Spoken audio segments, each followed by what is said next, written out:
A noite em São Paulo não chegou aos poucos, como costuma ser em setembro. Ela desabou de uma vez, pesada e úmida. Logo depois que Rodrigo Monteiro saiu da Faria Lima em alta velocidade, com o carro cruzando os viadutos, como se a velocidade pudesse fazer o silêncio entre ele e Beatriz desaparecer mais depressa. A BMW estava no nome dela. Rodrigo não sabia disso, mas essa era a menor das verdades que ele ignorava naquela noite. Eles tinham saído de um jantar na casa do Salavea, um casal de investidores que o pai de Rodrigo cultivara por décadas e que ele herdara junto com as dívidas e os títulos. O jantar correu bem na superfície, como tudo na vida dos Monteiro corria bem na superfície.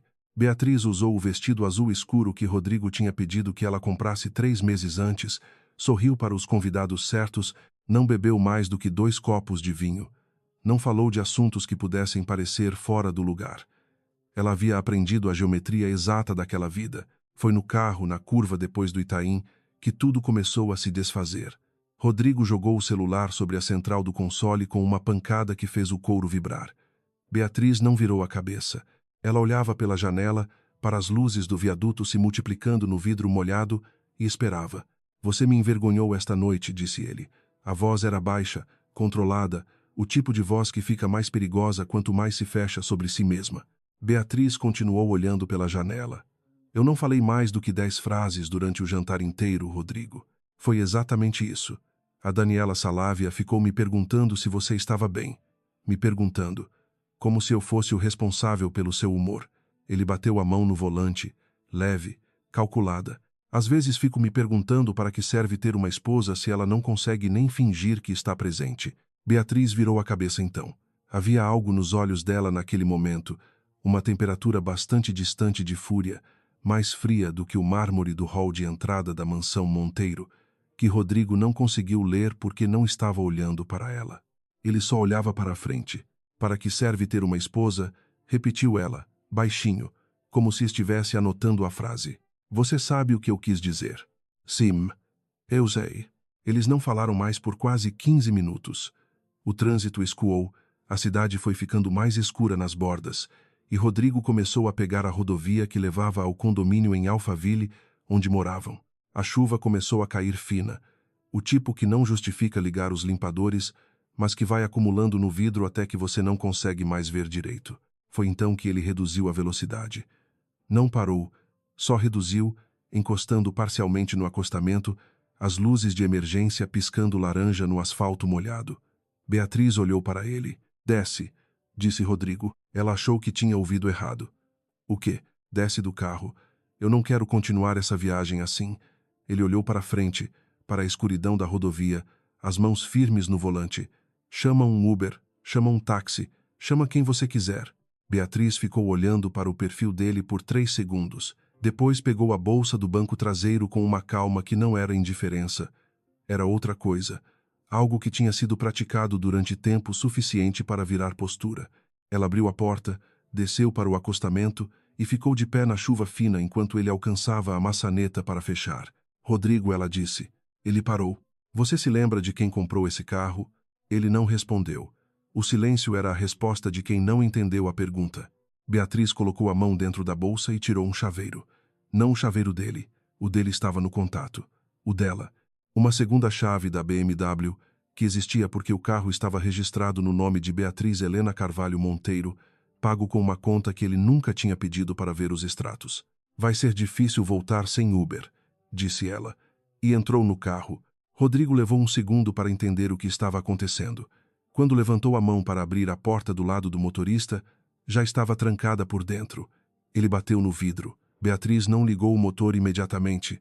Ela ficou sentada no banco do motorista, ajustou o espelho retrovisor com a precisão de quem está se preparando para uma viagem longa, e então olhou para ele através do vidro. O rosto dela estava seco porque ela tinha ficado do lado de dentro durante a chuva fina. O rosto dele não. Ela ligou o motor, colocou em primeira e saiu. Rodrigo ficou no acostamento da rodovia Castelo Branco com o carro de aplicativo que ele pediu chegando em 23 minutos, a chuva que tinha passado de fina para moderada e a sensação estranha de que alguma coisa havia mudado de lugar dentro da sua própria história, mas ele ainda não conseguia identificar o quê. Naquela noite, Enquanto o carro cortava a rodovia no sentido oposto, Beatriz respirou devagar. O cheiro de couro e o perfume que ela tinha colocado horas antes ainda existiam no interior do veículo, e havia algo absurdo nessa normalidade. No fato de que o carro estava igual, a cidade estava igual, só a geometria tinha mudado. Ela tinha saído de um lugar e entrado em outro, e não era o banco do passageiro para o do motorista. Ela tinha tomado uma decisão sem saber ainda qual era.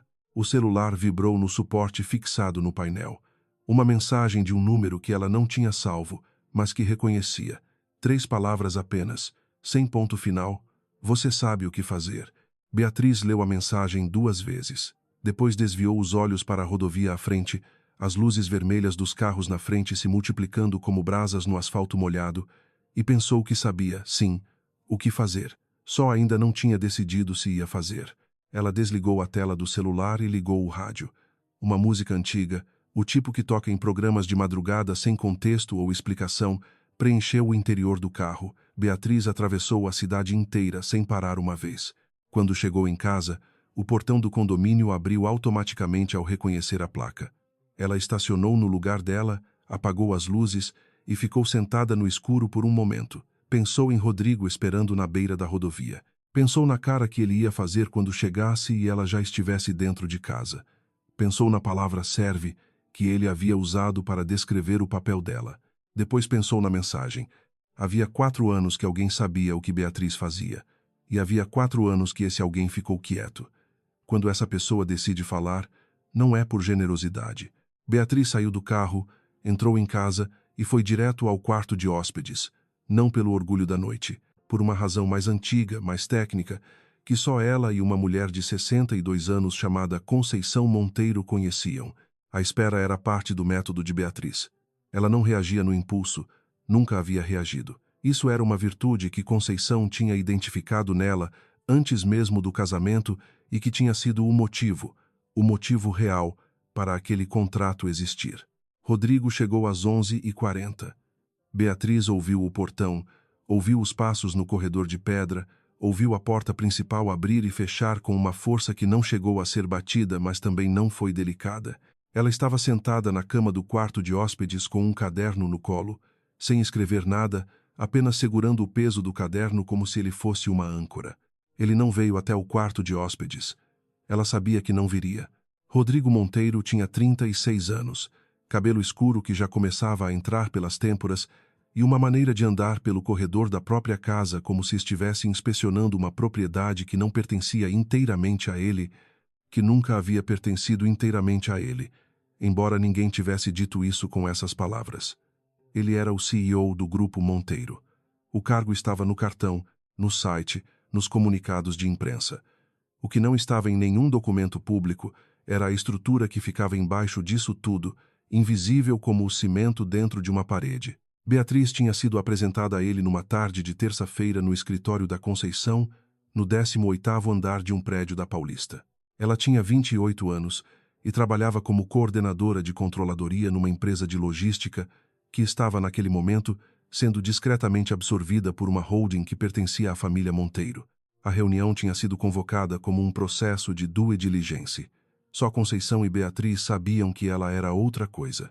Conceição Monteiro era uma mulher que envelhecera de maneira bastante resoluta, como se tivesse decidido ficar velha da mesma forma que havia decidido tudo na vida, com precisão e sem sentimentalismo. Ela tinha cabelo branco cortado curto, um acervo de ternos que ninguém sabia onde eram comprados e uma maneira de olhar para as pessoas que fazia com que você sentisse que ela estava calculando não o que você estava dizendo, mas quanto tempo levaria até você dizer o que ela precisava. Naquela tarde, ela havia olhado para Beatriz durante um bom tempo antes de falar. Você entende de coisas que meu filho entende mal, disse ela. Não era elogio, era um diagnóstico. Ele tem o nome, o rosto, o discurso. Você tem o método. Eu preciso que essas duas coisas funcionem juntas. Beatriz lembrou de ter pensado que devia dizer não.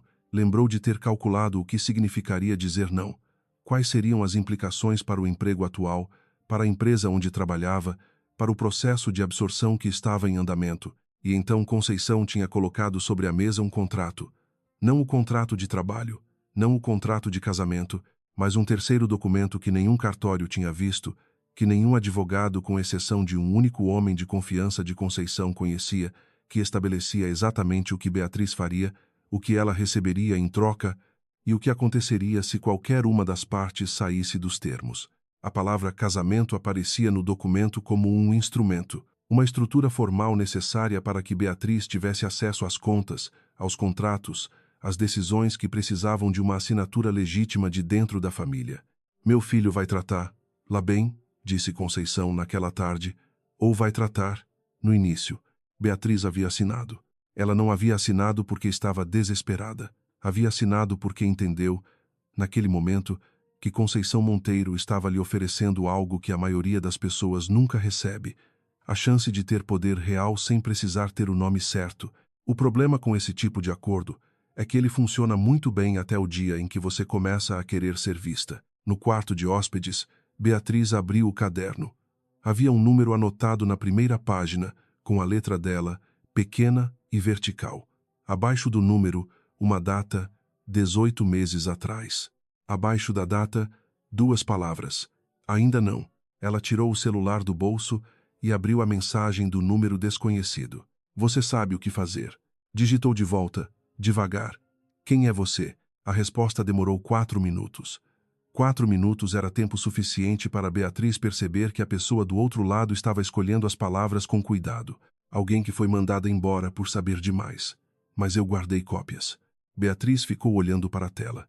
O quarto estava silencioso, com o ar-condicionado baixo e a luz do abajur fazendo uma sombra amarelada sobre o caderno. Do lado de fora, ela ouviu Rodrigo ligar a televisão no quarto principal. O som chegou abafado, apenas o ritmo de vozes e música de fundo de algum programa que ele não estava assistindo de verdade.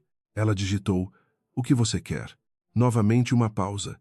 Depois: "Que Conceição Monteiro não saia ilesa." Beatriz fechou o aplicativo de mensagens. Colocou o celular sobre o caderno e ficou olhando para o teto por um tempo que ela não quis medir.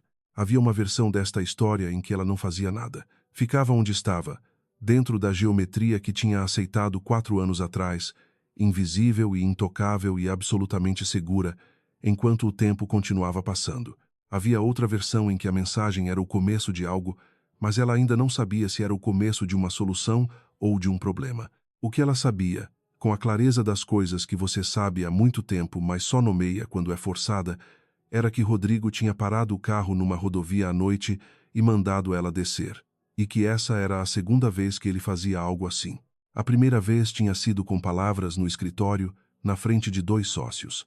A terceira vez, Beatriz não tinha intenção de esperar para ver qual forma assumiria. Ela abriu o caderno na primeira página, cruzou-o ainda não com uma linha horizontal e escreveu embaixo, com a mesma letra pequena e vertical: "Agora."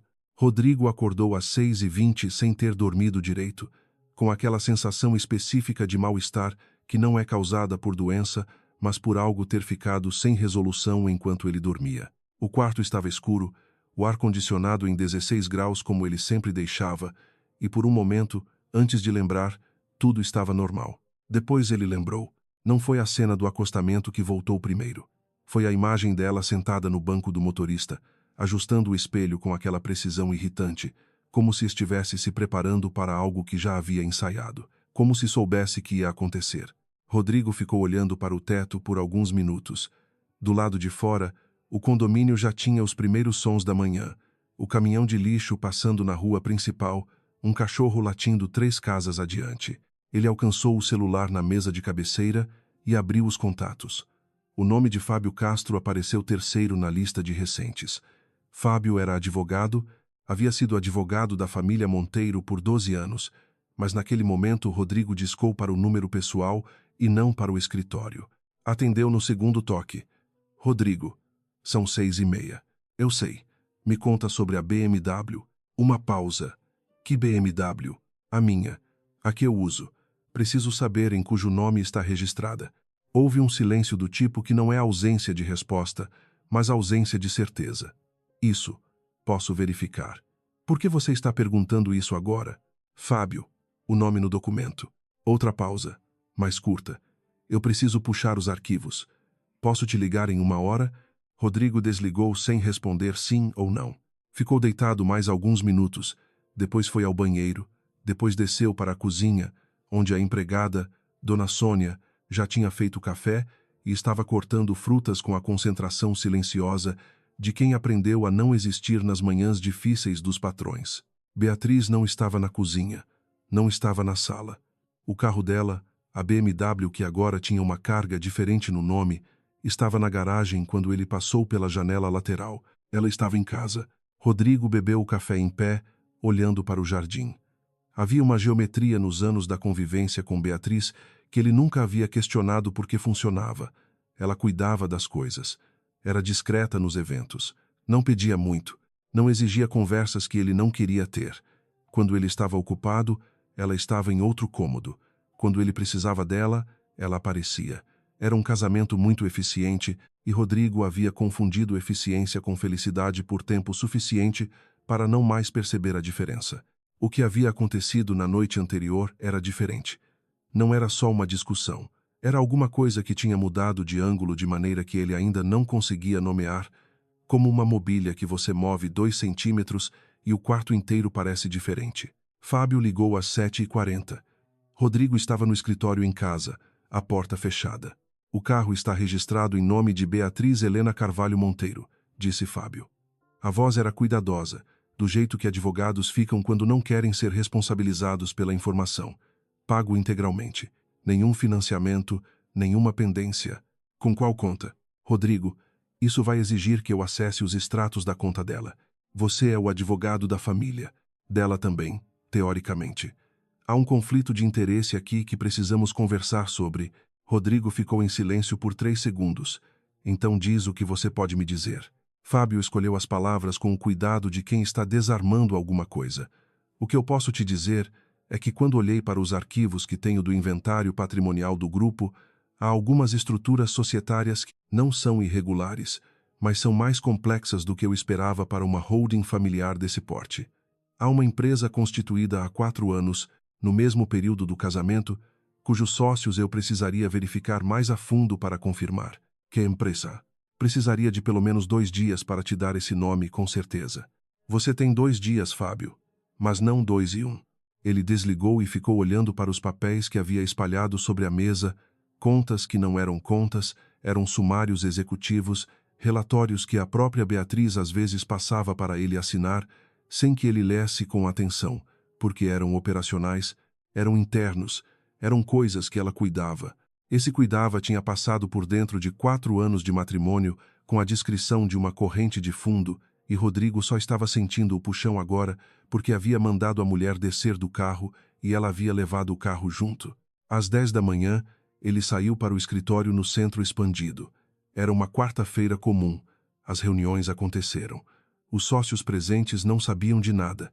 Rodrigo sentou à cabeceira da mesa como sempre. Falou o que precisava ser falado, assinou o que precisava ser assinado. Na hora do almoço, em vez de subir para o restaurante do andar, ele desceu para o estacionamento e ficou sentado no carro alugado que havia pedido pela manhã. O carro alugado cheirava a produto de limpeza e ar viciado, e havia algo nesse cheiro impessoal que era, estranhamente, mais honesto do que muita coisa que ele respirava normalmente. O celular vibrou. Mensagem de Beatriz. Vou sair mais tarde. Não precisa me esperar para o jantar. Rodrigo ficou olhando para a mensagem durante mais tempo do que seria necessário para lê-la. Depois guardou o celular no bolso sem responder. Às 14 horas daquele mesmo dia, Beatriz estava sentada num café no bairro da Vila Madalena, em frente a uma mulher que ela nunca tinha visto pessoalmente, mas cuja voz reconhecia de uma ligação de 18 meses atrás. A mulher se chamava Fernanda Reis, tinha 43 anos, cabelo vermelho que claramente não era a cor original e mãos que ficavam mexendo na xícara de café como se precisassem de alguma coisa para segurar. Eu achei que você nunca fosse aparecer, disse Fernanda. Eu não sabia se devia, respondeu Beatriz. Fernanda abriu a bolsa e tirou um envelope pardo. Colocou sobre a mesa, mas não empurrou para o lado de Beatriz ainda. Eu trabalhei 12 anos como contadora interna do Grupo Monteiro. Fui demitida sem justa causa há 18 meses. Recebi um pacote que parecia generoso até eu entender que era silêncio comprado. Comprado por quem? Beatriz perguntou. Embora tivesse uma hipótese, Conceição pediu ao Fábio Castro que estruturasse os termos. Ela sabe que eu tenho cópias dos lançamentos que não aparecem nos balanços oficiais. Fernanda encostou no envelope com a ponta do dedo indicador. Não estou aqui para prejudicar o grupo. Estou aqui porque ela está se movendo de novo. Eu soube por alguém de dentro que ela contratou um novo escritório de advocacia, externo, sem avisar o Fábio. Esse tipo de movimento tem uma finalidade específica. Beatriz ficou muito quieta. Que finalidade? Reorganização societária. Quando Conceição faz isso sem o advogado de família, ela está preparando algo que o advogado de família não pode saber. Beatriz olhou para o envelope. Você quer que eu use isso para confrontá-la? Eu quero que você entenda o que está acontecendo antes que seja tarde demais para você também. Fernanda finalmente empurrou o envelope através da mesa. Olha, você e eu temos interesses diferentes. Você quer continuar viva dentro do grupo. Eu quero que Conceição não saia sem consequência do que fez comigo. Mas por agora, os nossos caminhos vão na mesma direção. Beatriz pegou o envelope, não o abriu ali.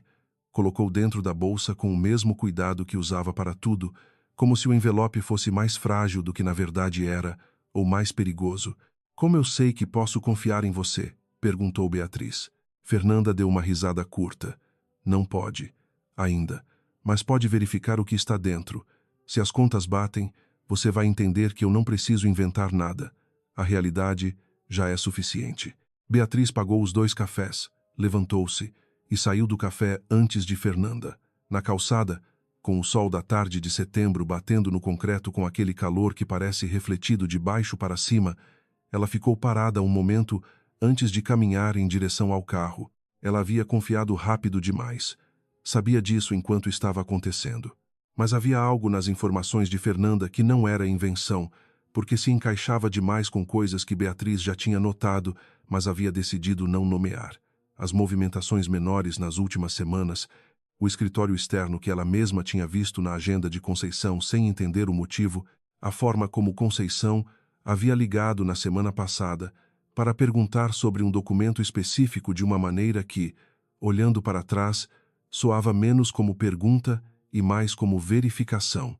Conceição estava preparando alguma coisa, e agora Beatriz tinha que descobrir o que antes que isso ficasse pronto. Soto, 1580 acumulado do capítulo, 1580. Aquela noite, Beatriz ficou no escritório improvisado do quarto de hóspedes até depois da meia-noite. Ela abriu o envelope de Fernanda com luvas finas, não por paranoia, mas pelo hábito de quem lida com documentos há tempo suficiente para saber que o papel guarda mais do que tinta. Eram cópias, boas cópias, do tipo que alguém faz quando sabe que vai precisar provar algo algum dia. Havia lançamentos contábeis que atravessavam 3 empresas diferentes. Uma delas a holding que Beatriz administrava por baixo, a que mantinha os contratos que mantinham o Grupo Monteiro funcionando. Mas havia também, enterrado nos lançamentos mais antigos, um padrão que ela não havia visto antes.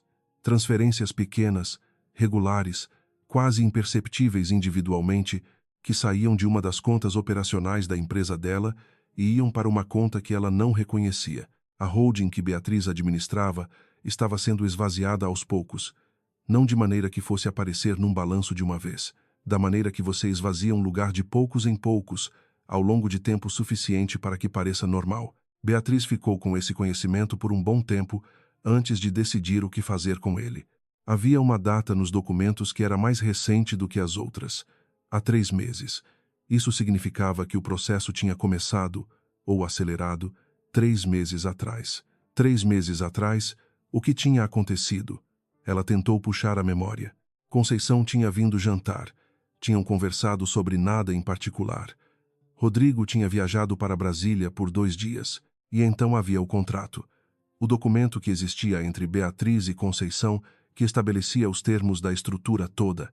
O documento que nenhum cartório tinha registrado, mas que era assinado pelas 2 partes, e por uma testemunha, o contador original de Conceição, que havia morrido 2 anos atrás. Se o contador estava morto, havia apenas 3 cópias do documento. Uma com Conceição, uma com Beatriz e uma que supostamente existia num cofre de banco que o contador havia mencionado, mas cuja localização Beatriz nunca havia confirmado. Ela abriu a gaveta trancada da escrivaninha do quarto de hóspedes. Tirou uma pasta fina, dentro dela um envelope selado que ela não abria há 2 anos porque não havia precisado. O contrato estava lá. Ela o verificou sem abrir totalmente, só para confirmar que existia. Depois fechou a gaveta e ficou olhando para ela por um tempo. Se Conceição estava fazendo uma reorganização societária com um escritório externo, isso significava que ela estava preparando documentos novos. Documentos novos podiam sobrescrever documentos antigos, se os antigos não fossem apresentados no momento certo. E o momento certo era o único recurso que Beatriz tinha. Ela não sabia ainda quando esse momento seria, mas sabia que estava ficando mais curto a cada dia que passava sem que ela fizesse nada. O problema era que fazer algo significava revelar que ela existia de uma forma que Rodrigo não sabia. E revelar isso a Rodrigo, antes que ela estivesse pronta, era o único movimento que poderia destruir tudo de maneira que nem ela conseguiria consertar. Conceição Monteiro chegou sem avisar, o que era, em si mesmo, um aviso. Era uma quinta-feira de manhã, e Beatriz estava no escritório do quarto de hóspedes quando ouviu o interfone. A voz de Dona Sônia confirmou o nome, e Beatriz ficou parada por um momento com a pasta na mão antes de colocar tudo de volta na gaveta, fechar a chave e descer. Conceição estava na sala. Não havia se sentado. Ela raramente se sentava quando chegava de surpresa, como se sentar fosse uma concessão que sinalizasse permanência, e ela preferia manter a opção de sair a qualquer momento. Usava um terno cinza claro e os sapatos de salto baixo que eram sua assinatura, e quando Beatriz entrou, ela virou a cabeça com a lentidão de quem não precisava se apressar para nada. Beatriz, disse ela. O nome na boca de Conceição sempre soava como uma avaliação rápida. Conceição. Beatriz ficou parada perto da porta. Você devia ter avisado que viria. Se eu avisasse, você teria tempo de preparar uma versão. Prefiro a versão não preparada. Ela deu alguns passos pela sala, olhando para os objetos da maneira que as pessoas olham quando estão verificando se algo mudou. Rodrigo me ligou ontem. Beatriz não se moveu. Ele me ligou também. Não ligou. Conceição virou-se para ela. Ele ligou para mim. Me perguntou sobre a empresa de controladoria, sobre como você foi contratada originalmente. Uma pausa pequena, cirúrgica. Ele está começando a puxar fios. Rodrigo puxa fios quando está irritado. Ele vai parar quando a irritação passar. Desta vez não vai. Conceição foi até o sofá e sentou, o que era incomum, o que significava que ela havia decidido que a conversa seria mais longa. Ele pediu ao Fábio para verificar os registros de propriedade do carro. Fábio me ligou antes de ligar para Rodrigo. É para isso que serve manter o advogado alinhado. Ela cruzou os braços sobre o colo com aquela precisão de postura que parecia não exigir esforço.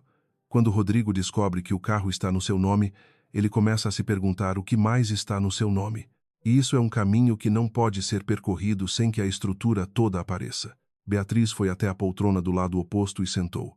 Esse era o tipo de conversa que se tem sentado, porque ficar de pé sinalizava que você está prestes a sair, e sair agora seria mostrar que estava com medo.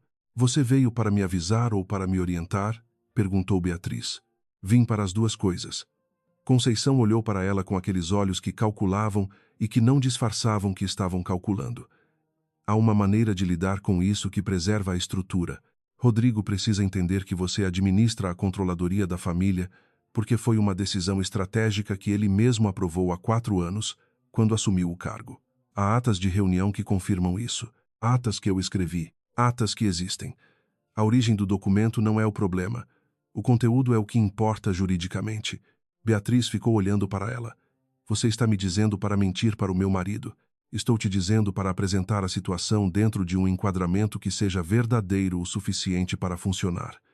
Conceição inclinava a cabeça levemente quando estava sendo paciente da maneira que era mais condescendente. Você não é a primeira pessoa a administrar os bastidores de uma família que prefere não saber os bastidores. É uma posição com precedente histórico e jurídico. O que não tem precedente é o que acontece se essa estrutura for exposta de maneira desorganizada. Beatriz ficou em silêncio por um momento. Depois disse, você mencionou um escritório externo. O rosto de Conceição não mudou, mas os olhos ficaram um grau mais quietos, o tipo de quietude que não é calma, mas é controle aplicado. Onde você ouviu isso? Eu vi na sua agenda. 3 semanas atrás, quando você me pediu para confirmar uma data, Beatriz manteve a voz igual. Você nunca usa escritório externo para questões do grupo. O Fábio cuida de tudo. Há questões pessoais que prefiro manter separadas. Questões pessoais que envolvem reorganização de estrutura societária. Conceição ficou olhando para ela por 3 segundos completos. Era a primeira vez em 4 anos que Beatriz tinha dito algo que fazia Conceição precisar de 3 segundos para responder. Você é mais esperta do que você deixa aparecer, disse Conceição finalmente. E havia algo no tom que era, estranhamente, quase admiração, mas do tipo que uma pessoa sente por um adversário e não por uma aliada. Eu aprendi com quem me ensinou, respondeu Beatriz. Outro silêncio. Depois Conceição disse: o contrato que assinamos há 4 anos tem uma cláusula de revisão. Você se lembra? Beatriz lembrava.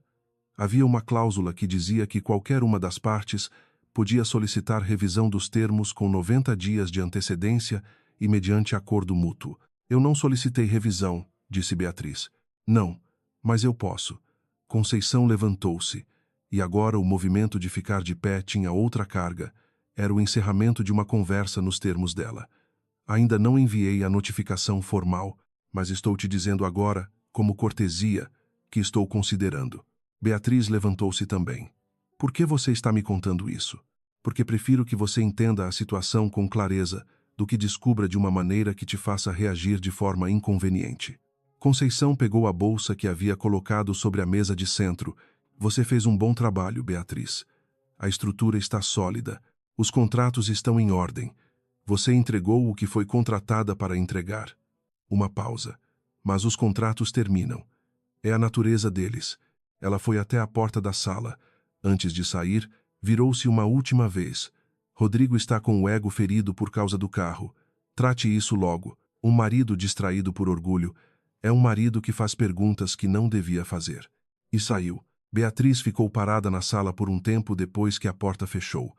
Dona Sônia passou pelo corredor com uma bandeja, percebeu o silêncio e desviou para a cozinha sem dizer nada. O que Conceição havia dito tinha uma lógica interna que era quase admirável. Ela estava colocando Beatriz numa posição em que a única saída que parecia segura era a que convinha a Conceição. Apazigue Rodrigo, mantenha a estrutura invisível, e quando a revisão do contrato chegar, aceite os novos termos porque os antigos já não existem mais do jeito que existiam. Era uma manobra elegante. O problema era que ela dependia de Beatriz não ter visto os documentos de Fernanda. Beatriz subiu para o quarto de hóspedes, abriu a gaveta trancada e tirou a pasta. Sentou na cama com os documentos espalhados na colcha e começou a ler de novo, desta vez procurando a data específica. Levou 12 minutos para encontrar o que procurava. O primeiro lançamento da série de transferências menores havia acontecido exatamente 92 dias antes da data de hoje. 92 dias. 2 dias antes do prazo de notificação formal para a revisão de contrato. Conceição não estava considerando solicitar revisão. Ela já havia dado início ao processo. A visita desta manhã não era cortesia, era manobra de distração. Beatriz ficou olhando para o número por um bom tempo, depois olhou para o envelope pardo de Fernanda, que estava parcialmente aberto sobre a colcha, e pensou na frase que a outra mulher havia dito no café. Eu guardei cópias. O problema era que cópias por si só não eram suficientes. Para que as cópias valecessem alguma coisa, precisavam de um contexto. E o contexto estava no contrato original que existia entre Beatriz e Conceição, o documento que nenhum cartório havia visto, que tinha apenas 3 cópias originais, uma das quais pertencia a um homem morto. A terceira cópia, Beatriz não sabia com certeza se existia. O contador tinha mencionado um cofre de banco, mas nunca havia dito qual banco. Ela nunca havia perguntado, porque na época havia achado que nunca precisaria. Ela pegou o celular e abriu os contatos. Havia um nome que ela tinha guardado há 2 anos sem nunca ter discado. Arnaldo Pires, filho do contador que havia morrido. Ela sabia que ele existia porque havia visto o obituário do pai e havia notado o nome do filho entre os familiares que sobreviviam. Havia procurado o número numa mescla de precaução e instinto e havia anotado sem saber por quê. Agora sabia por quê. Ela discou. O telefone chamou 3 vezes antes de alguém atender com a voz levemente confusa de quem não reconhece o número. Arnaldo Pires, disse Beatriz. Sim, meu nome é Beatriz Monteiro. Eu trabalhei com seu pai há alguns anos. Preciso conversar com você sobre um assunto que pode ser importante para os dois. Houve uma pausa. Depois, com uma cautela que era quase espelho da dela. Sobre o quê, exatamente? Sobre um cofre de banco que seu pai mencionou antes de falecer. Outro silêncio, diferente do anterior. Mais longo, mais pesado, do tipo que acontece quando alguém reconhece uma referência que esperava que nunca chegasse. Eu precisaria que isso fosse pessoalmente, disse ele finalmente. Pode ser amanhã? Pode. Beatriz desligou. Ficou olhando para a janela do quarto de hóspedes, onde a tarde estava dourando as folhas da mangueira no jardim. O jardim estava bem cuidado, como tudo na casa estava bem cuidado, porque havia uma estrutura inteira funcionando por baixo que mantinha as superfícies intactas. Mas as superfícies não eram o que importava agora. Naquele mesmo momento, no 18º andar de um prédio na Avenida Paulista, Rodrigo Monteiro entrou no escritório de Fábio Castro sem agendamento, o que nunca havia feito antes, e colocou sobre a mesa uma lista de nomes de empresas que havia compilado naquela manhã a partir dos arquivos que tinha acesso direto. Me diz qual dessas tem a ver com Beatriz, disse ele. Fábio olhou para a lista. Ele tinha a expressão de quem está calculando quanto tempo consegue ganhar sem que pareça que está ganhando tempo. Rodrigo, esse tipo de investigação tem implicações legais. Eu sou o CEO do Grupo Monteiro. Fábio, tenho o direito de saber a estrutura patrimonial da empresa da qual sou responsável. Tem, mas... Fábio colocou os óculos, olhou para a lista novamente. Há um conflito de representação aqui que eu preciso esclarecer antes de prosseguir. Rodrigo ficou olhando para ele por um longo momento. Você está me dizendo que há coisas nessa lista que você não pode me contar. Fábio não respondeu. Rodrigo pegou a lista de volta da mesa. Muito bem. Guardou no bolso do paletó. Então vou precisar de outro advogado. Saiu do escritório sem olhar para trás. No elevador, enquanto descia, ele ficou olhando para o reflexo levemente distorcido da porta de metal escovado. Havia um nome na lista que aparecia em mais de uma empresa, uma sigla, BCM Gestão e Controladoria. BCM. Beatriz Carvalho Monteiro. Ele não havia precisado de Fábio para chegar até isso. O que ele precisava era entender por que aquela empresa existia e por que ele nunca havia ouvido o nome dela antes. Foram 2 dias, sem que Rodrigo e Beatriz estivessem no mesmo cômodo ao mesmo tempo. Não foi combinado, não foi declarado. Aconteceu com a naturalidade das guerras frias que ninguém quer ser o primeiro a nomear. Beatriz saiu cedo na sexta-feira e voltou tarde. Rodrigo ficou no escritório até às 10 da noite no sábado.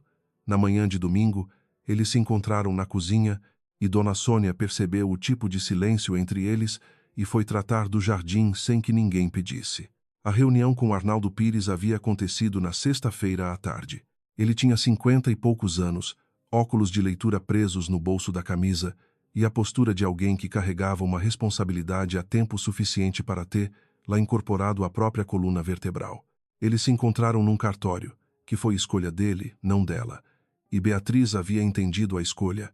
Ele queria uma testemunha neutra do ambiente. O cofre existia. Era numa agência do Bradesco na Vila Mariana, aberto pelo pai de Arnaldo há 12 anos, com acesso compartilhado testamentariamente com o filho. Dentro do cofre havia, entre outros documentos do contador falecido, um envelope selado com o nome de Beatriz Carvalho escrito na frente. Ela havia levado o envelope para casa sem abrir no cartório. Havia aberto no quarto de hóspedes com a porta trancada. Era o contrato, a terceira cópia, com as assinaturas de Beatriz, de Conceição e do contador como testemunha, com data, com termos, com a estrutura toda documentada da maneira que tornava tudo inequívoco. Beatriz havia ficado sentada com o documento no colo por muito tempo. Depois havia colocado de volta no envelope, selado com fita adesiva, e colocado na gaveta trancada junto com a sua própria cópia, 2 cópias, e a terceira estava com Conceição. Domingo de manhã, na cozinha, Rodrigo colocou a xícara de café na pia e disse, sem desviar os olhos da janela do jardim, eu preciso conversar com você. Eu sei, disse Beatriz. Hoje, sim, eles foram para o escritório em casa, que era o escritório dele, com as paredes de livros que ele raramente abria e a mesa de carvalho que havia sido do avô. Rodrigo fechou a porta. Não tinha uma pasta ou arquivo nas mãos, o que significava que o que ele sabia até agora era suficiente para começar, mas não suficiente para terminar. Ele ficou de pé perto da mesa. Beatriz sentou numa das cadeiras à frente dela. BCM Gestão e Controladoria, disse ele. Falou o nome da empresa com a cadência de quem testou o peso das sílabas várias vezes antes de pronunciá-las. Em voz alta. Beatriz não disse nada. Eu pedi a um advogado diferente que verificasse, continuou ele. O homem é competente. Levou menos de um dia para me dizer que a BCM existe há 4 anos, tem um único sócio administrador e que os contratos que essa empresa tem com o Grupo Monteiro são, ele pausou, são estruturantes. Não são contratos de serviço periférico. São contratos sem os quais o grupo não funcionaria da maneira que funciona. Isso é correto, disse Beatriz. Rodrigo ficou olhando para ela. Havia no rosto dele uma expressão que ela não havia visto antes, e não era raiva, era algo mais desconcertante. Era o rosto de alguém que está recalculando uma distância que achava que conhecia. Você é a sócia administradora. Sue. Há 4 anos. Desde 2 meses antes do nosso casamento. O silêncio que se seguiu foi do tipo que ocupa o espaço físico de uma sala. Por que eu não sabia? Perguntou ele. A voz estava baixa e controlada, mas era um controle diferente do que tinha sido no carro da rodovia. Aquele havia sido controle de longo trai. Este era controle de quem está genuinamente tentando entender algo. Beatriz respirou devagar. Esse era o momento. Ela havia pensado nele dezenas de vezes nos últimos 4 anos, havia ensaiado versões diferentes, havia descartado versões diferentes, havia planejado que ele chegaria em circunstâncias melhores, que ela estaria mais preparada, que haveria uma ordem de revelação que fizesse mais sentido. Não havia. E agora era agora. Porque o acordo era que você não soubesse, disse ela. Rodrigo ficou muito quieto. Quando eu fui apresentada a você, ela continuou, escolhendo as palavras com a precisão de alguém que sabe que cada uma delas vai ficar no ar muito tempo depois de dita. Não era para um processo de due diligence. Era para uma proposta. Sua mãe precisava de alguém com capacidade técnica para administrar a estrutura financeira do grupo de maneira que fosse invisível para o mercado e para você. Ela havia identificado que o grupo tinha vulnerabilidades que, se fossem expostas, poderiam comprometer contratos importantes, e ela havia identificado que a maneira mais segura de proteger essa estrutura era através de uma empresa separada, administrada por alguém de dentro, com vínculo legal que garantisse lealdade. O casamento, disse Rodrigo. Não era uma pergunta. O casamento e um contrato adicional. Rodrigo se afastou da mesa e foi até a janela. Ficou de costas para ela por um tempo que ela não tentou preencher. Lá fora, o jardim estava ensolarado e havia um pássaro em algum lugar na mangueira, embora ela não conseguisse ver. Ela me comprou uma esposa, disse ele finalmente. A voz não tinha raiva ainda. Tinha algo mais difícil de administrar, humilhação. Não, disse Beatriz. Ela contratou uma administradora e utilizou a estrutura do casamento como instrumento jurídico porque era o que garantia que eu teria acesso às contas e assinaturas necessárias. Isso é a mesma coisa, não é? Beatriz ficou de pé. Uma coisa é o contrato com sua mãe, outra é o que aconteceu nos 4 anos depois. Você não foi enganado quanto ao que sente ou ao que eu sinto. Você foi mantido fora do conhecimento de uma estrutura administrativa por razões que eram estratégicas e que funcionaram. Rodrigo virou-se para ela. Funcionaram para quem? Para o grupo. Para você também. Sem o que eu fiz, o grupo não teria passado pela renegociação de 2022 sem exposição pública. Você assinou aqueles acordos sem saber que eu havia passado 6 meses preparando a base para eles. Ele ficou olhando para ela. Você tem documentos que provam isso? Tenho. E minha mãe sabe que você tem. Sim. Beatriz foi até a mesa e colocou a mão sobre a superfície de carvalho. E é por isso que estou te contando agora, Rodrigo. Não porque você me pressionou. Porque sua mãe está se preparando para desfazer a estrutura de uma maneira que vai deixar você exposto sem que você saiba o motivo. Ela está usando um escritório externo para reorganizar as participações societárias.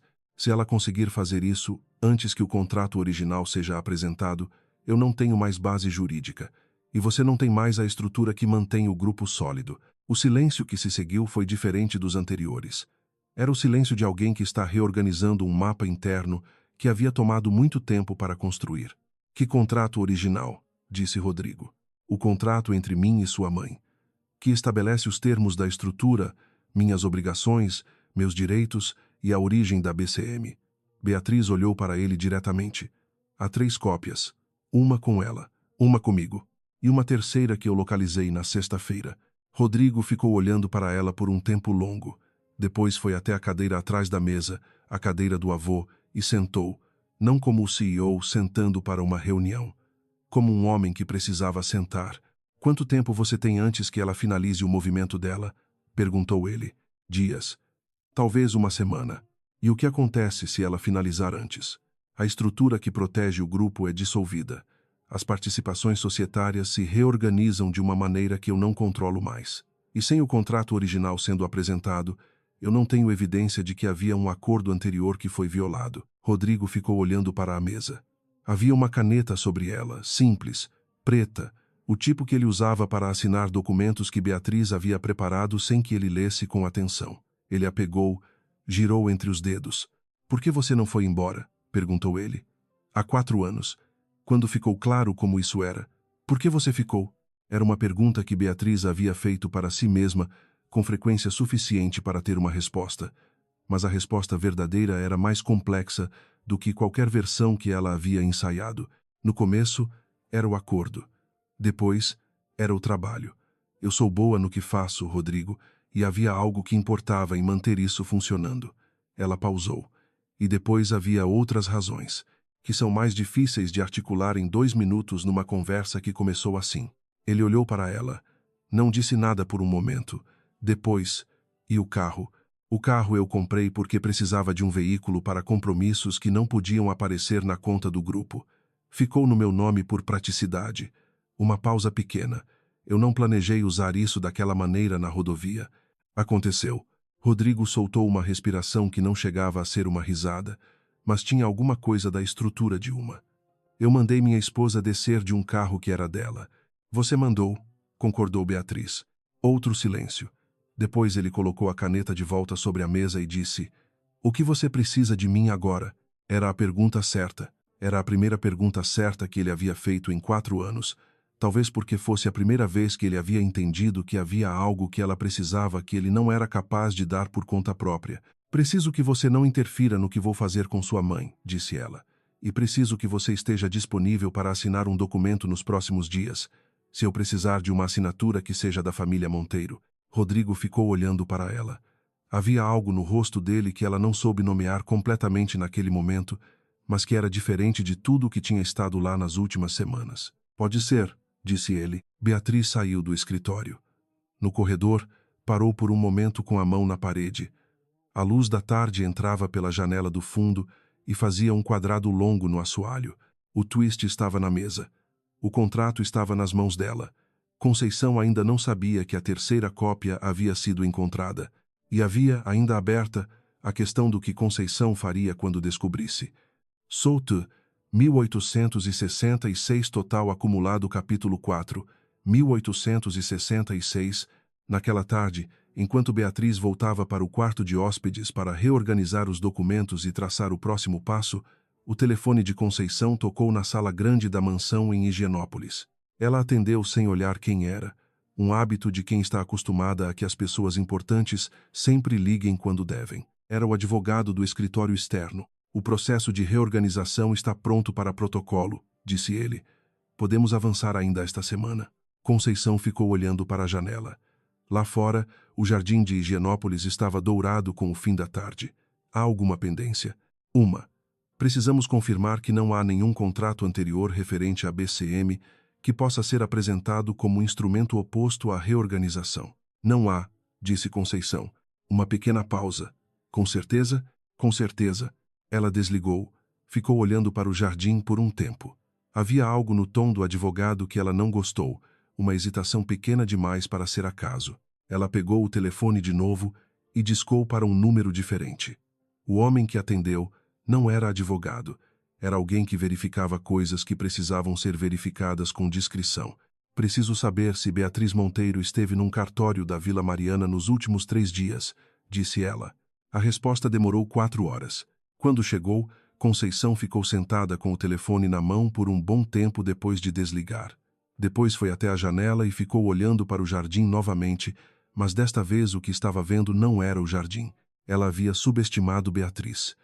Era um erro que ela raramente cometia, e o fato de tê-lo cometido com alguém que ela própria havia selecionado e treinado tornava o erro mais amargo do que seria de outra forma. A terceira cópia havia sido encontrada.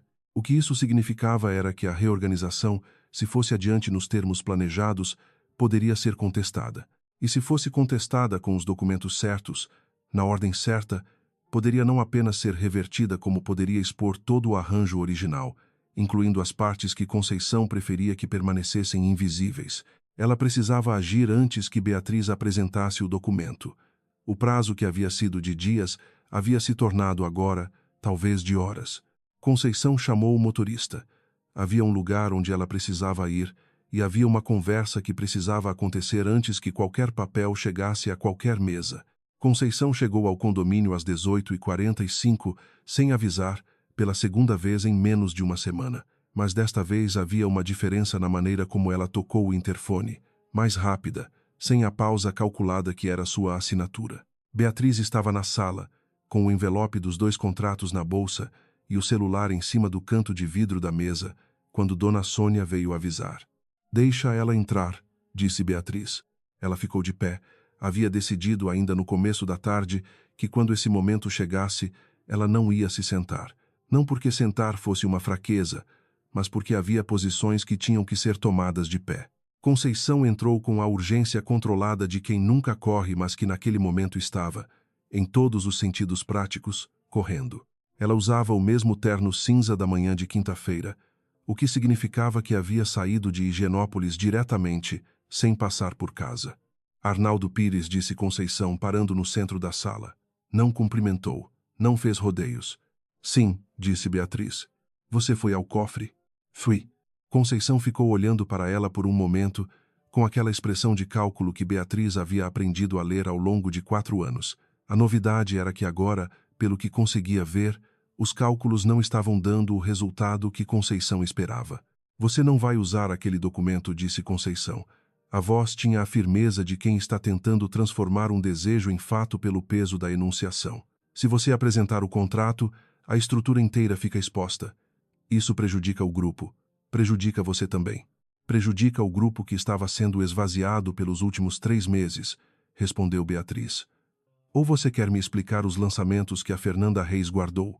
O nome fez o que nomes certos fazem numa conversa assim. Mudou a temperatura da sala. Conceição ficou muito quieta.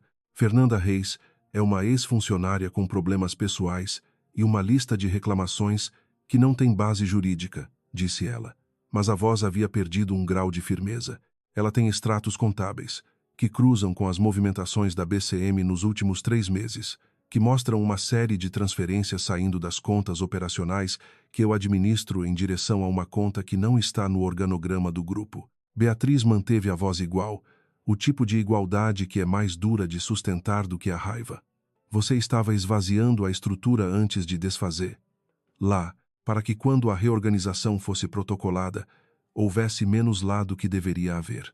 Conceição foi até o sofá e sentou, não pela elegância do gesto desta vez, mas porque as pernas, naquele momento, exigiram. "O que você quer?" perguntou ela. Era a primeira vez em 4 anos que Beatriz ouvia Conceição fazer essa pergunta. "Quero que o protocolo de reorganização seja retirado", disse Beatriz. "Que as transferências dos últimos 3 meses sejam revertidas para as contas de origem e que o contrato original seja respeitado em todos os seus termos até o vencimento natural." "Você não tem como forçar isso", disse Conceição. Havia algo diferente no tom, ainda firme, mas com a textura de quem está avaliando quanto terreno de fato perdeu e quanto ainda guarda. Um contrato não registrado em cartório tem validade jurídica questionável. Você sabe disso? Sei. Mas sei também que a questão não vai chegar ao judiciário se ninguém levar para lá. Beatriz inclinou a cabeça levemente. O custo de levar isso ao judiciário para você, Conceição, é a exposição de toda a estrutura. O que significa que os contratos com os parceiros do grupo, os que dependem da solidez que eu construí, entram em zona de incerteza. O que significa risco de rescisão. O que significa um problema de magnitude suficiente para que um CEO precise explicar à imprensa. Rodrigo não sabe o suficiente para...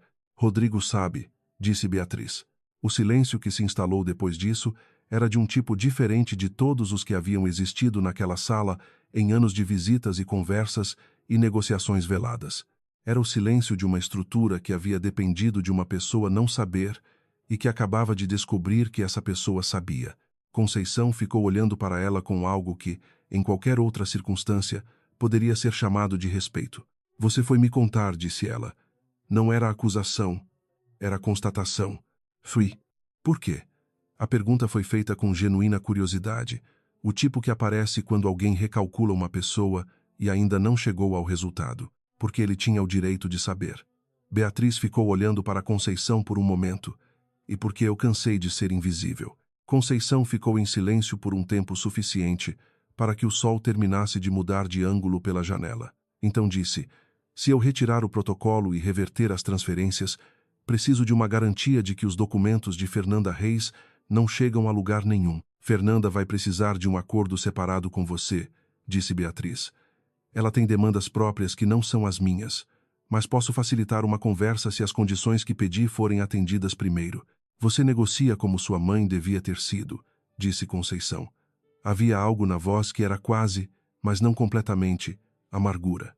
Aprendi com você, disse Beatriz, pela segunda vez naquela semana, mas desta vez com um peso diferente. Conceição levantou-se. Foi até a porta da sala. Parou sem virar completamente. Vou precisar de 48 horas para organizar a retirada do protocolo de forma que não levante perguntas internas. Você tem 36, disse Beatriz. Um silêncio. Depois, sem se virar, 36. Ela saiu. Beatriz ficou sozinha na sala por um momento. Ela esperava sentir alguma coisa mais dramática, talvez o tipo de alívio que aparece nos filmes como uma expiração longa e visível. O que sentiu foi diferente. Era mais parecido com a sensação de ter empurrado uma pedra enorme montanha acima por um longo tempo e finalmente chegado ao ponto em que a gravidade parou de puxar para baixo e começou a ajudar. Mas havia ainda uma pedra no caminho. Sotu, 1247 acumulado capítulo 5. 1247, Arnaldo Pires ligou às 8 da noite. Beatriz estava na cozinha com uma xícara de chá que havia esquecido de beber, olhando para o jardim escuro. Eu preciso te contar uma coisa, disse ele. A voz tinha a hesitação de alguém que havia ficado com uma informação por tempo demais. Fala. Quando eu abri o cofre com você, havia outro envelope lá dentro que eu não mostrei. Era para mim, da parte do meu pai. Eu o abri depois que você foi embora.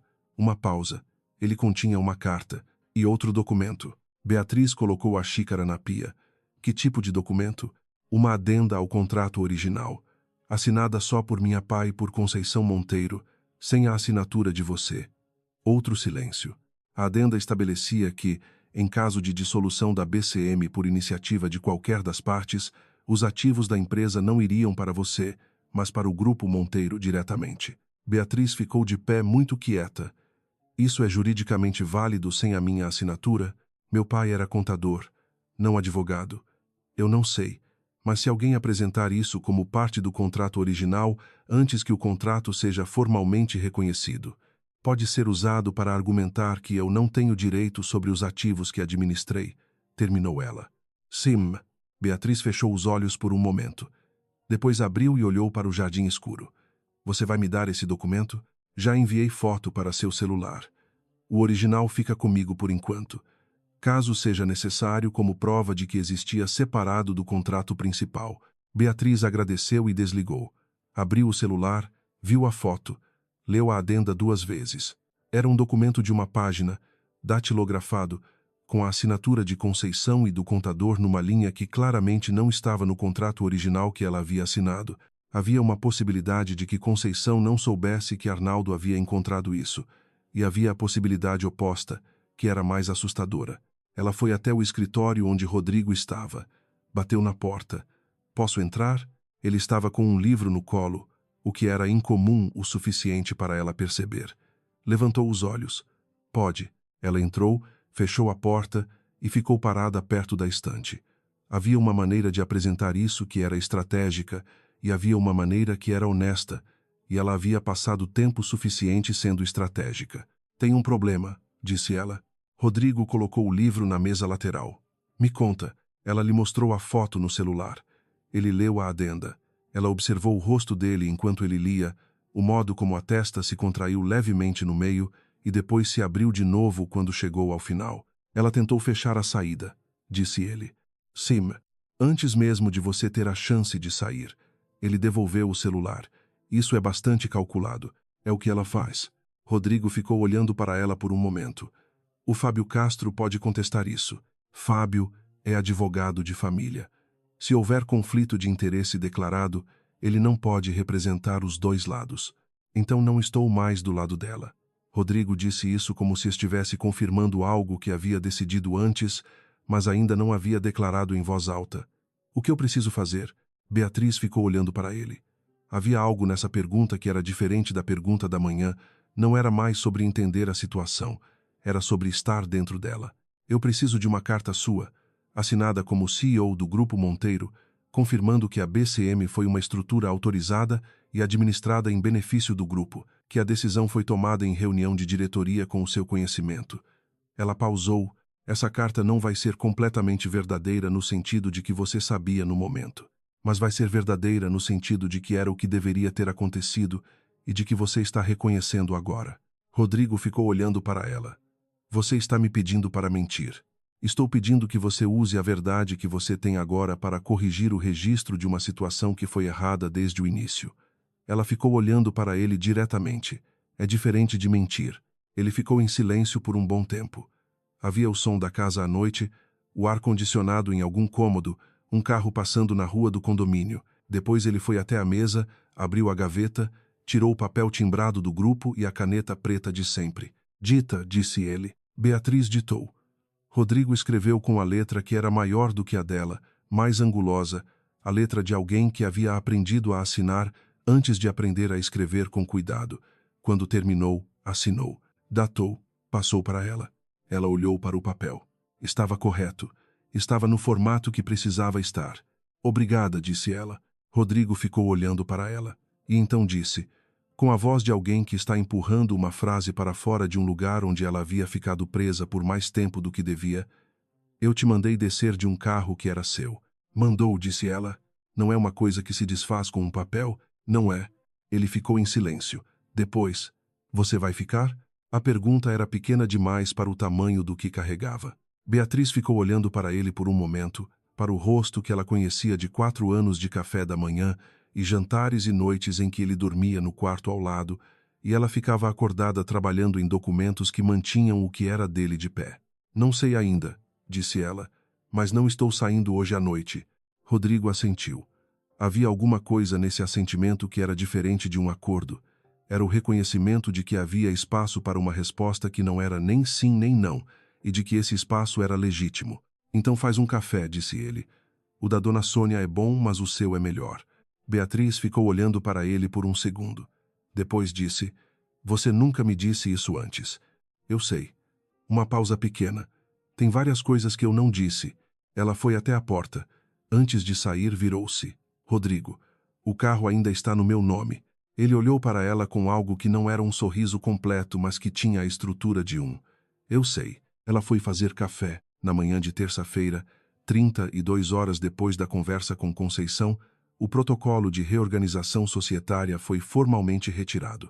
Beatriz recebeu a confirmação pelo e-mail corporativo da BCM às 10h07 da manhã, enviada pelo advogado do escritório externo, com uma linguagem técnica que não dizia nada além do essencial. Ela estava sentada no escritório do quarto de hóspedes quando leu. Ficou olhando para a tela por um momento. Depois fechou o laptop. Faltava ainda a reversão das transferências. Conceição havia dito 36 horas. 32 já tinham passado. As 4 restantes eram o tipo de tempo que pode ser suficiente ou insuficiente, dependendo de quem está do outro lado. Às 11h40, Fernanda Reis mandou uma mensagem. Vi que o protocolo foi retirado. Isso muda alguma coisa para mim? Beatriz respondeu. Sua situação com Conceição é separada da minha. Mas se você quiser, posso facilitar uma conversa com ela que seja mediada. Ela sabe que você tem os documentos. Isso te dá uma posição de negociação. Uma pausa longa. Depois, isso é tudo que você pode me oferecer? É tudo que está dentro do que eu posso fazer. Mas é mais do que você tinha há uma semana. Outro silêncio. Tudo bem, faz isso. Beatriz guardou o celular. Havia uma parte desta história que era a dela, a parte dos contratos, e da estrutura e dos documentos, e havia uma parte que era de Fernanda Reis e de Conceição Monteiro, e as duas partes se tocavam, mas não eram a mesma coisa. Ela podia abrir uma porta. O que acontecia do outro lado da porta era a responsabilidade de quem atravessava. Às 14h20, a reversão das transferências apareceu nos extratos da BCM. Beatriz ficou olhando para os números por um tempo. Depois abriu a gaveta trancada, tirou os 2 contratos, o dela e a cópia do cofre, e os colocou lado a lado sobre a mesa. Eram documentos feios do ponto de vista visual, o papel tinha amarelado nas bordas, as assinaturas estavam levemente desbotadas e nenhum cartório havia os visto. Mas eram reais do jeito que as coisas reais são, não porque são bonitas, mas porque aconteceram. Ela tirou uma folha limpa e começou a escrever. Não a carta para Rodrigo, essa ela tinha feito. Era outra coisa, um memorando interno para os arquivos da BCM, que documentava os acontecimentos das últimas 2 semanas com a objetividade de um registro contábil e a precisão de quem havia aprendido que o que não está escrito pode ser desmentido. Levou 45 minutos. Quando terminou, assinou, datou e colocou junto com os contratos na pasta. Depois foi até o escritório de Rodrigo e bateu na porta. Ele estava ao telefone. Levantou um dedo, sinal de espera. Ela entrou e fechou a porta atrás de si. Ficou de pé perto da estante enquanto ele terminava a ligação. Era o Fábio, disse ele, desligando. Ele quer se reunir com os dois. Acha que há questões pendentes sobre a estrutura que precisam de formalização. Ah, concordou Beatriz. Mas precisam ser resolvidas com um novo contrato, não com o antigo. Rodrigo ficou olhando para ela. Um novo contrato que seja diferente como... que não dependa de invisibilidade para funcionar. Ela foi até a cadeira à frente da mesa e sentou. O que eu fazia para o grupo funcionou, mas funcionou da maneira errada, porque a estrutura toda dependia de eu não existir oficialmente. Eu preciso existir. A BCM precisa existir de maneira que apareça nos registros como o que é. Uma empresa de gestão contratada pelo grupo, com funções claras e remuneração documentada. Você quer um contrato normal. Quero um contrato honesto. Rodrigo ficou olhando para ela por um momento. Havia algo no rosto dele que tinha ficado diferente desde domingo, uma qualidade de atenção que era menos a atenção de alguém que avalia e mais a de alguém que está presente. Você sabia o que queria fazer quando entrou no escritório comigo no domingo? Perguntou ele. Sabia o que precisava dizer. Não sabia o que ia acontecer depois. E agora? Ela ficou olhando para ele. Agora sei um pouco mais. Rodrigo colocou os cotovelos sobre a mesa, as mãos entrelaçadas. Eu passei os últimos 2 dias pensando no que você disse, que havia outras razões para você ter ficado, que eram difíceis de articular em 2 minutos. Beatriz não disse nada. Você ia me contar alguma vez? Se eu não tivesse começado a puxar os fios. Era uma pergunta honesta, do tipo que merece honestidade de volta. Não sei. Tinha dias que sim e dias que não. Ela pausou. Tinha dias que eu achava que o acordo era suficiente. Tinha outros que não achava. E hoje? Hoje o acordo acabou. Ela olhou para ele diretamente. O que tem agora é outra coisa, que ainda não tem nome. Rodrigo ficou olhando para ela por um momento. Depois se levantou, foi até a janela e ficou de costas para ela olhando para o jardim. Era o mesmo jardim, a mesma mangueira, o mesmo fim de tarde de setembro que fazia a luz ficar dourada antes de escurecer. Beatriz, disse ele, sem se virar. Sim, eu fiz coisas erradas. Antes da rodovia. Na rodovia foi apenas o mais visível. Uma pausa. Não é uma lista que consigo resumir agora. Oisai. Mas eu quero tentar entender o que temos aqui. Se é que há algo. Ele virou-se para ela. E havia no rosto dele uma expressão que ela não havia visto em 4 anos de convivência, que era a expressão de alguém que estava disposto a não saber o resultado de antemão. Ah, disse ela, mas vai demorar mais do que uma conversa. Eu tenho tempo, disse ele. Eu também, disse ela. E era a primeira vez que ela dizia isso e queria dizer exatamente isso, sem subtexto, sem cálculo, sem o peso de um contrato que não estava nos termos do sentimento. Havia muito que ainda precisava acontecer. A reunião com Fábio, o novo contrato, a conversa mediada entre Fernanda e Conceição, os documentos que precisavam de formalização, a estrutura que precisava ser reconstruída de maneira que pudesse ser vista à luz do dia. Havia também as conversas que Rodrigo e Beatriz ainda não haviam tido, as que levam tempo e que não podem ser resolvidas numa semana de revelações e contratos e acordos. Mas havia também o café que ela havia feito na véspera com o café que ela sempre comprava sem que ninguém houvesse pedido e que Rodrigo havia bebido na cozinha às 11 da noite dizendo que era melhor do que ele lembrava, e haviam ficado em silêncio por um tempo que não era o silêncio das guerras frias, mas outro tipo de silêncio, o tipo que existe entre pessoas que estão aprendendo a estar no mesmo cômodo de maneira diferente. Era um começo pequeno. Era o tipo de começo que os começos reais têm. Beatriz foi até a janela e ficou ao lado dele. Do jardim subia o cheiro de terra molhada de uma chuva que havia passado horas antes e que havia deixado as folhas da mangueira mais escuras e mais verdes. Eles ficaram olhando para fora por um tempo, sem precisar que aquele tempo tivesse uma função. Depois Rodrigo disse: "O novo contrato vai ter o seu nome na frente." "Vai", disse ela, "BCM. Beatriz Carvalho Monteiro." "Sim, bonito", disse ele.